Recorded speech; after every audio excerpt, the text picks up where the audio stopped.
তানচির সংলগ্ন তানচির সীমান্তবর্তী এলাকা চিন্তাবর পাড়া। তো এলাকাটা অনেক সুন্দর। এটা কিন্তু পাড়াটা খুব গহীন জঙ্গলে, খুব গহীন অরণ্য হলেও খুব আধুনিক জীবনযাপন করে। আর আশেপাশে অত্র এলাকায় কোনো বাজার সাজার নেই, এরা আত্মনির্ভরশীল। এই যে হলুদ পাতা সব কিছু তারা আশেপাশে রোপণ করে, জাম্বুরা, আম, জাম, কাঁঠাল, নারিকেল সব কি নেই, সব আছে, সবে পরিপূর্ণ। তো এলাকাটা আগে বলছিলাম, আর তেঁতুল গাছের অভাব নেই, অজস্র তেঁতুল গাছ। হ্যাঁ হ্যাঁ, এটা গাবগুলা গাছ, কয়েকটা আছে যারা জোড়া, সামনে হবে গাবগুলা গাছ আমরা যা বলি। আর আমার পিছনে এটা তেঁতুল গাছ। এরা প্রাকৃতিকভাবে সব কিছুই আত্মনির্ভরশীল। এই এলাকায় 50 কিলোমিটারের ভিতরে কোনো বাজার নেই। একটা মানুষ যদি অসুস্থ হয় তাহলে অবস্থা খারাপ। এই এলাকায় যদি একটা অসুস্থ হয় অবস্থা খারাপ, কোনো যোগাযোগ ব্যবস্থা নেই। আর এখানে মোটরসাইকেল নিয়ে আসার মতো কোনো প্লেস পজিশন নেই, সব পায়ে হেঁটে। তারপর তারা কত পরিষ্কার।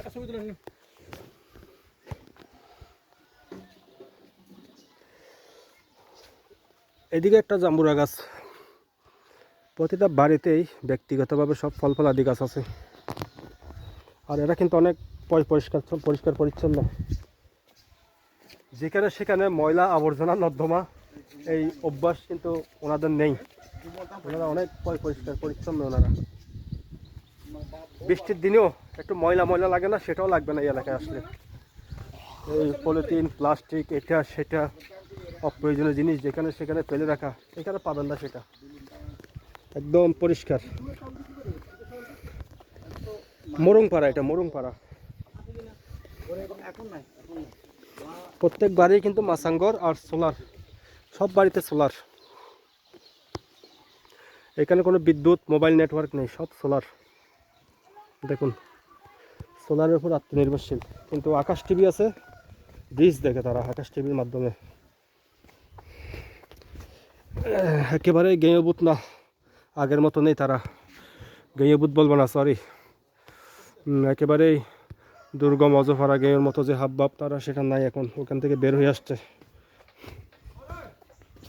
এখন, তারা অনেক সচেতন। এই পাড়াটা হেভি ভালো লেগেছে, অনেক ভালো লেগেছে।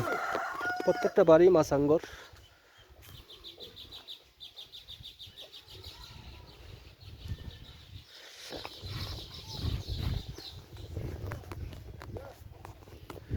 মাসাঙ্গর আমারও ভালো লাগে, মাসাঙ্গের উপর উঠে বসে থাকতে ভালো লাগে। মাসাঙ্গর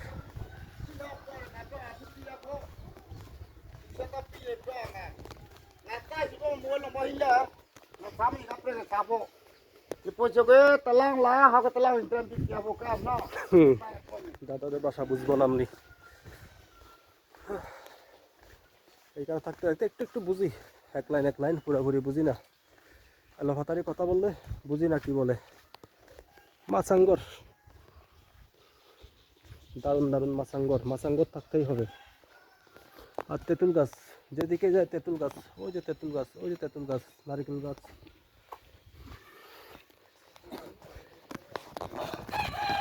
বাজার অনেক দূরে, কিন্তু বাজারের উপর তেমন একটা নির্ভরশীল না। যায় মাঝে মাঝে হঠাৎ, কিন্তু বেশিরভাগ তারা আত্মনির্ভরশীল। এই এলাকায় সব দিক দিয়ে খাদ্যের উপর আত্মনির্ভরশীল, বিশেষ করে সব প্রাকৃতিকভাবে। এখানে যারা দু একজন দেখা হয়েছে 80 বছরের বৃদ্ধ, এদেরকে দেখলে মনে হয় 60-65 বছর। ভালো খায়, সলিড খাবার খায়, প্রাকৃতিকভাবে খায়, আবহাওয়া সুন্দর। 80 বছরের বৃদ্ধকে 60-65 বছরের মতো দেখাচ্ছে।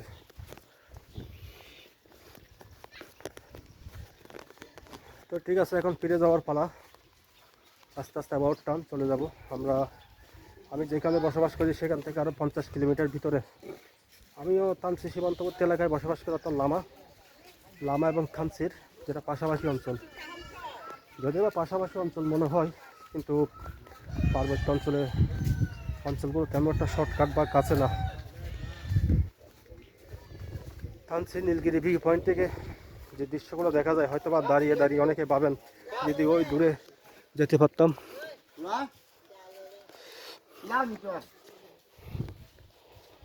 তো এখন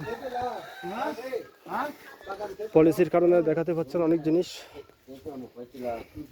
পলিসি লঙ্ঘন হয়, অনেক কিছু দেখাতে পারছি না, দেখানো ঠিক না। এখানকার মেয়েরা তাঁত ব্লাউজ পরেন আর কি, মহিলারা এখানকার মহিলারা ব্লাউজ পরে না। আমি পলিসির কারণে এটা দেখাচ্ছি না, ফেসবুক বা ইউটিউব পলিসির নিষেধাজ্ঞা আছে, বলতে গেলে বেশিরভাগ ক্ষেত্রে অবলঙ্গ।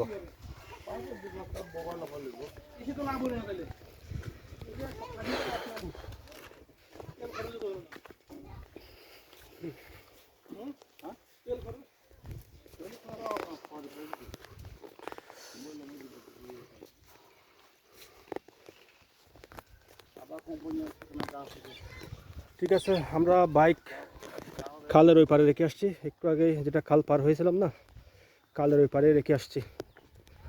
এখন আবার খাল পার হব, খাল পার হওয়ার পর আরও মিনিমাম 50 কিলো জঙ্গলের রাস্তা ধরে বাইক চালাতে হবে। 50 কিলো হলেও আসলে রাস্তাগুলো সুবিধাজনক না, ভাঙাচোরা এবড়ো থেবড়ো। জাম্বুরা দেখেন অজস্র অজস্র। এখানে আসলে প্রাকৃতিকভাবে আত্মনির্ভরশীল,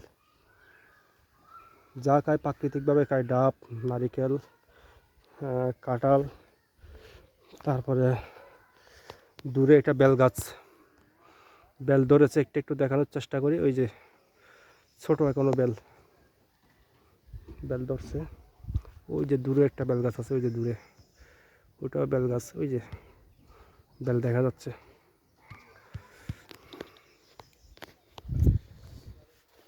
প্রাকৃতিক উপায়ে ওরা আত্মনির্ভরশীল।